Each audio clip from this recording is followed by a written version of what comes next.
Well, thank you all for surviving until this late hour.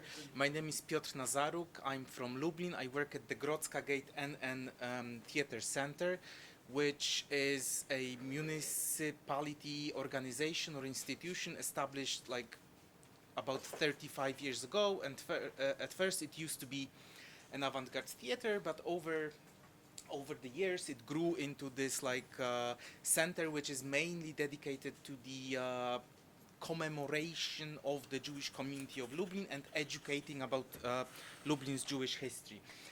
And I will jump into the subject of post-war developments regarding the Yiddish language in public spaces in Lublin. And as maybe many of you know, Lublin was liberated relatively early compared to other like Polish cities like Warsaw. It was July of 1944. And because it was like the largest Polish city on that side of the Bug River liberated, the new communist government picked Lublin as a temporary seat of the government. And because the new government was located in Lublin, various institutions, organizations, Polish and Jewish, were established in Lublin. The most important of them were like the Jewish Committee, later known as the Central Jewish Committee, which was like a government affiliated body responsible for like taking care of all the Jewish matters, but also institutions like the Jewish Historical Commission was established in Lublin. The very first shelters for Holocaust survivors were also in the city of Lublin, but also one of such institutions was the Jewish Press Agency, which was affiliated with the Association of Jewish Journalists, Authors, and the main task given to the Jewish Press Agency was the establishment of the very first post-war or post-Lublin liberation Jewish newspaper, which was called the Bulletin of the Jewish Press Agency. And if we can scroll down a bit. Okay, stop. Here on the left side, you can see a page from the Bulletin of the Jewish Press Agency. It was a newspaper that it was like, it was not printed, it was actually typed on, on a Schreibmaschine in Polish and in Yiddish. Like they were publishing two identical issues. One was in Polish and one was in Yiddish, and they were actually like publicly displaying them near the Jewish Committee building, near shelters for Holocaust survivors, like in places where surviving or like coming Jewish population was gathering in Lublin. On the right side of the screen, we have something different but also connected with the media.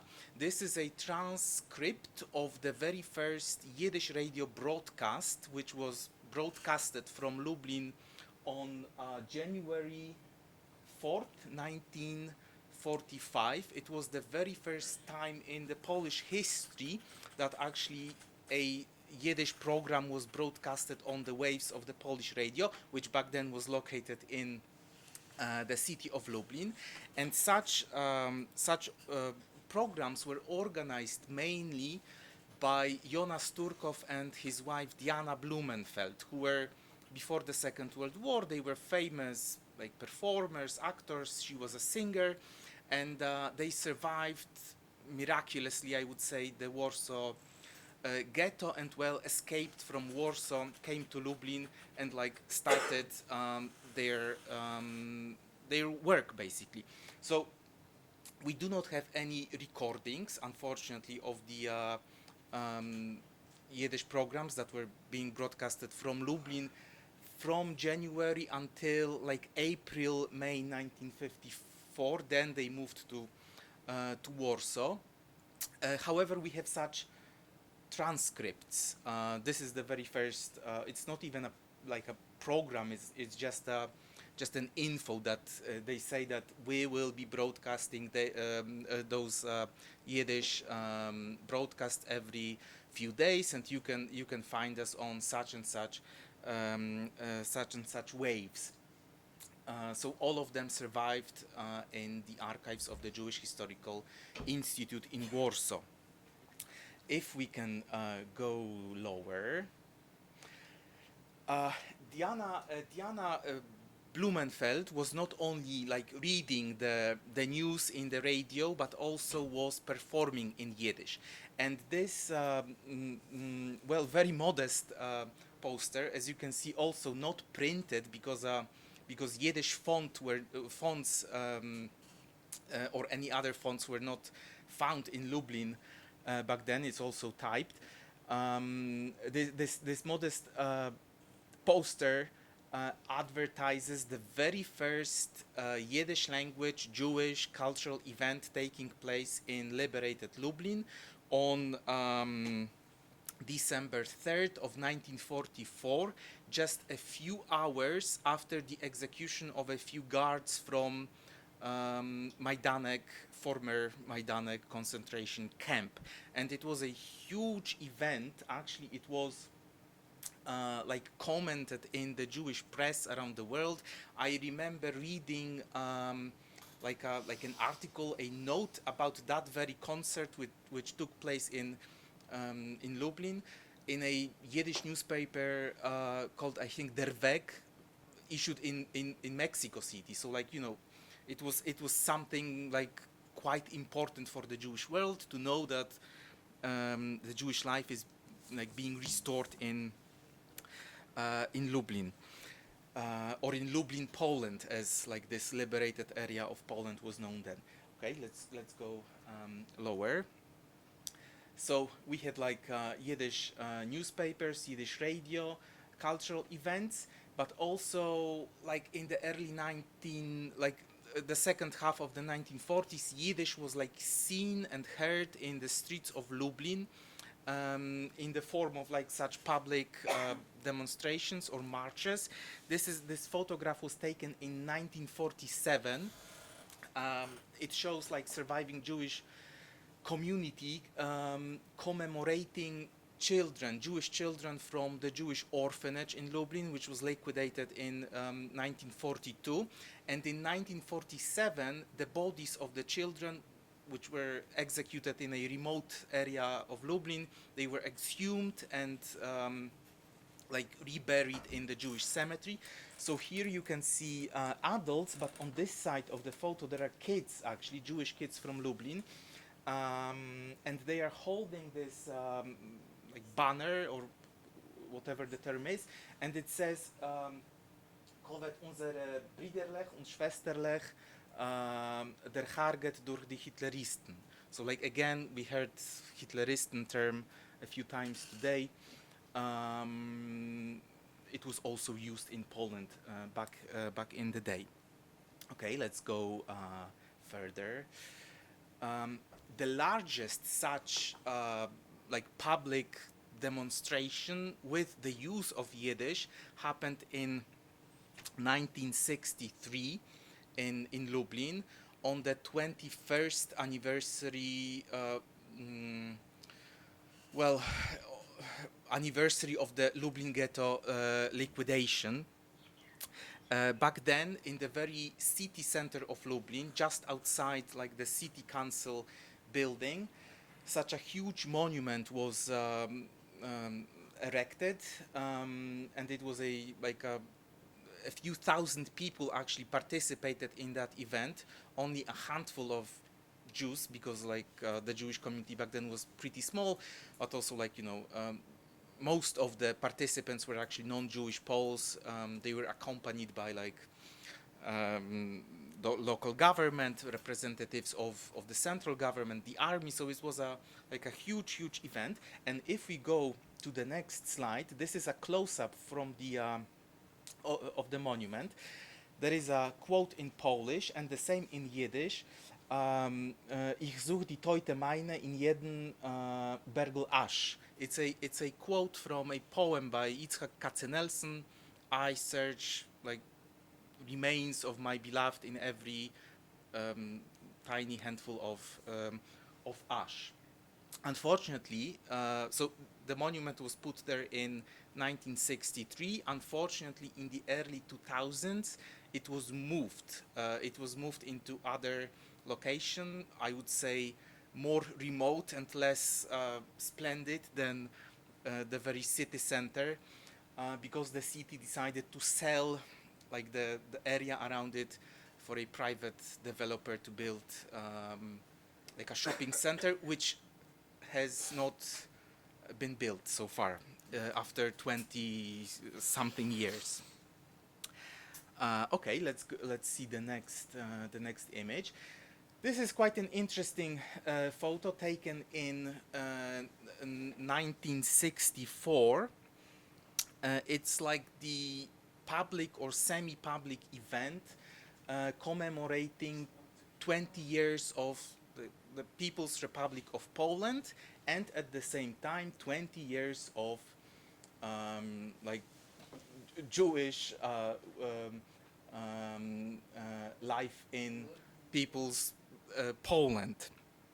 Uh, Actually, it's the Polish thing says 20 years of um, like creative work of TSKZ in Poland. TSKZ is an acronym of Towarzystwo Społeczno-Kulturalne Żydów w Polsce, which means like Cultural Social Association of Jews in Poland. So we also had such events. They were taking place in Lublin because of Lublin's role in the history of like establishing this new communist government in Poland. But let's go to the next slide. So now we start this category of plaques. We have plenty of such bilingual, in most cases Polish Yiddish plaques in Lublin commemorating the most important buildings connected to the Jewish history of Lublin. This one is relatively old. It was put here in 1964, and it commemorates the or marks the building where the Jewish committee was established. However, after 1968, this like probably you know, it was a huge crisis in Poland, which led to an anti-Semitic campaign and expulsion of thousands of remaining Jews. Such commemorations were unwanted, and until the 1980s, like in a way, this memory work surrounding Jewish subjects was suppressed and like halted for 2 decades. So going to the next slide, we are actually jumping into the and let's go lower to more recent times, to the activity of or activities of Simche Binem Weiss, who was a dentist by profession, but he was also an active member of the Jewish community.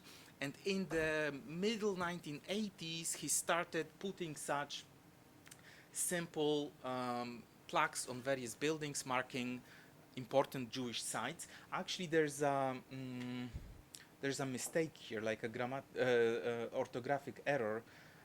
In den Binien hat sie gefunden, das Jiddische should be Volkshuis, but it says like Volkehoin, something like that. But it was probably like a technical problem, maybe with the manufacture of the plaque. So Simcha Binem Weiss created 8 such plaques in Lublin.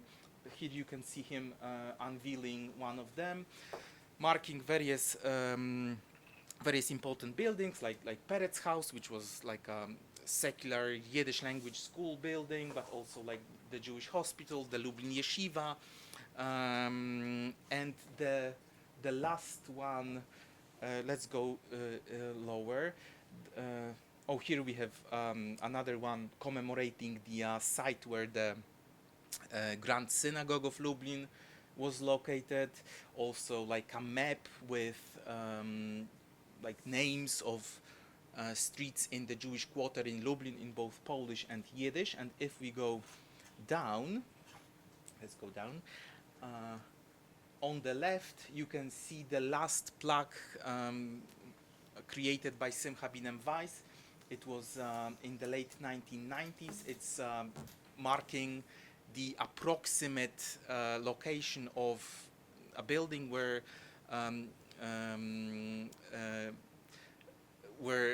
Chachozemi Lublin, or the seer of Lublin, or Choise, or Yitzchok Horowitz lived. He was a famous Hasidic tzaddik who introduced the Hasidic movement to Lublin. And this plaque, interestingly enough, in English, Polish, and Yiddish, was put in late, I think it was 2008, by a private developer on a shopping mall that was built in the place of former Lipova Street camp, which was a sub-camp of the Majdanek concentration camp. And this Yiddish part was translated by Roman Littman, who was most probably the last native Yiddish speaker living in Lublin. Unfortunately, he passed away 3 years ago, maybe 4 years ago. And in a way, I would say that his death ends this period of Lublin commemorations done by the Lublin Jewish Yiddish-speaking community. And now we are going to the next part, which is various initiatives, various developments created by non-Jews, mainly Jewish artists or activists. Let's go lower. And we start with this. This is the year 2011. And during one of the art festivals, Mariusz Tarkavian, who's quite a successful artist, I would say, from Lublin or affiliated with Lublin Galleries, created this mural with famous song. And the thing is that Tarkavian is of course not Jewish, he's not a Yiddish speaker, and you can tell that there are plenty of issues actually with the shape of the letters. There is no difference basically between Reish and Dalet. Nun looks like base. So it's a huge mural. On one hand, a powerful demonstration of Yiddishness and bringing Yiddish to the public. But on the other hand, it's it's clunky in a way. There are some issues. Let's go down. So here you can see Tarkavian working on the mural, but let's go down. And this is 2016, and this is a huge 100 meters mural created actually by my organization, the Grodzk Gate. This is only half of it. It's a mural that combines two elements. First of all, a Polish translation of a poem by Jankew Gladstein, Lublin mein heilige Jiddische Stadt, translated into Polish by Professor Monika Adamczyk-Garbowska, and then this collage of pre-war photographs showing imaginary Jewish street in Lublin. And you can see typical shop signs, most of them in Polish, but also there are elements in Yiddish. So let's go down and see the next slide.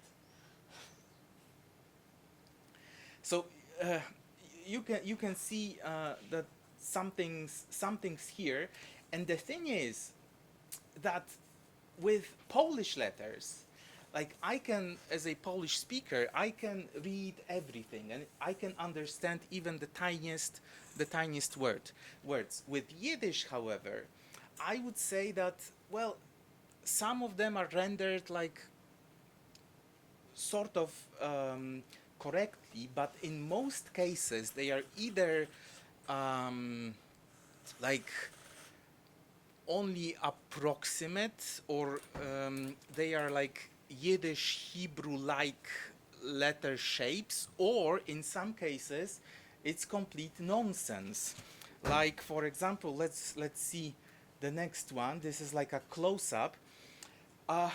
So again, Polish is I can even read this one. This is Ulica Nowa, but if you look here, This is like, I don't know, like dan g.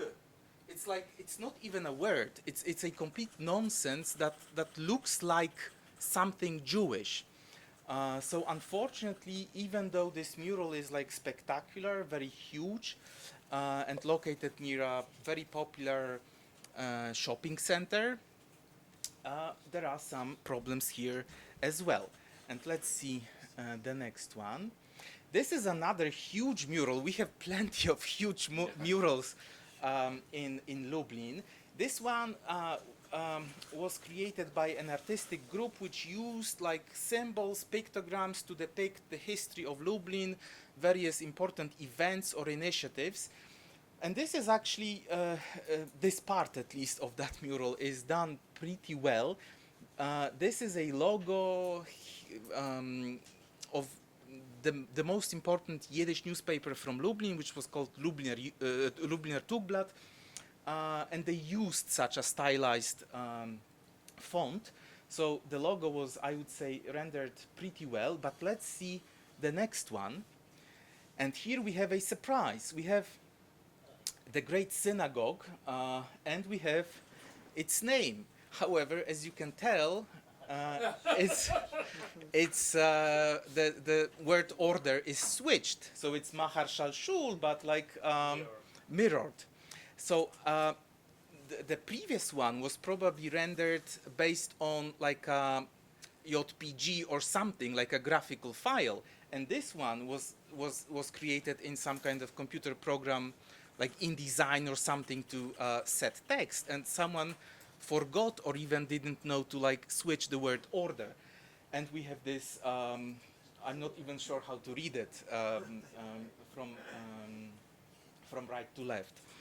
And let's go to the next one. And this is something very similar to what Natalia told us about Kraków. This is a shield of a cafe in Lublin, Zingweis. It was like a kind of cafe with this Austro-Hungarian Galician vibe. So for some reason they decided to put the word cafe in various languages, like Polish, German, French probably, and Yiddish. But for some reason they instead of using kawiarnie or like a proper Yiddish word, we have here Kawehaus. Not even Kawehuis or something like that, but Kawehaus. So like Google Translate, but you know, but Google Translate is not an answer I'm looking for. I think there's more into it. Like we have so many examples of Yiddish signs in Lublin that maybe, like subconsciously, they decided that we should have like something in like Deutschmerisch Yiddish, because it's basically like a transliteration of a German word. I'm joking, of course, but unfortunately this cafe does not exist anymore, so you can't go there and can't complain anymore. Okay, and let's see the next one. It's almost the last one. So this is a very recent installation. It's like made of tiny mirrors. So well, it's not in Yiddish technically, but it invokes or evokes Yiddish words like ganz and stellen rein. It was done by a Ukrainian artist in Galevi, maybe Jewish, and like her idea behind it was that she like combined the biblical story. So she like combined the biblical story about, you know, the multiplication of the oil during the siege of, I'm quoting her words, during the siege of the temple, with the war in Ukraine. Like Ukraine was meant to fall in just 3 days, yet it still fights. So like that was her idea. However, like I'm not an expert in playing dreidels, but I looked closely into this. And it never happens that Gimel, It's impossible. it's impossible. It's Hey. impossible. Hey. It should be hey. So, like, who knows? Maybe there was some kind of like artistic vision behind it, or maybe Gimel looks like more Jewish than hey. Who knows? Like, you know, that's Gimel looks like bed. well, yeah, but you know, it's like distinctively Jewish. Maybe I'm not sure. Like, for sure, she wanted to use Shin because it's like the most stereotypical letter. So again, like I'm not sure what to think about it. On the one hand, it looks quite cool, but on the other, it's impossible. So uh, let's see one of the last slides. The thing is that I believe that the intentions behind all the modern initiatives I showed you were like sincere, and actually the artists wanted to, I don't know, like either commemorate the language or maybe bring it back to Lublin public spaces. But the outcome, in most cases, is like this. I'm not sure if you've seen them. These are like Chinese or Japanese um, clothing using English as some kind of ornament. So they have those completely nonsense sentences, or like, or in some cases like um, sets of, you know, like letters only pretending that they are English words. So when I see such I don't know, commemorations or murals in Lublin, I always think of such merchandise, and you can probably find such examples in other places in Poland as well. And the thing is, because it's funny in a way, but it's also quite depressing, I would say, because let's imagine a commemoration in any other language, like Polish, German, Russian, Hebrew, whatever, but with such strange, awkward mistakes, confused letters, mirrored letters. Like, would we consider it serious? Like, or maybe we would consider it like offensive. And the last thing I would like to show you today is not from Lublin, it's from Tarnów. And this is a proof, in my opinion, that such strange, awkward usage of Yiddish actually can be offensive and counterproductive.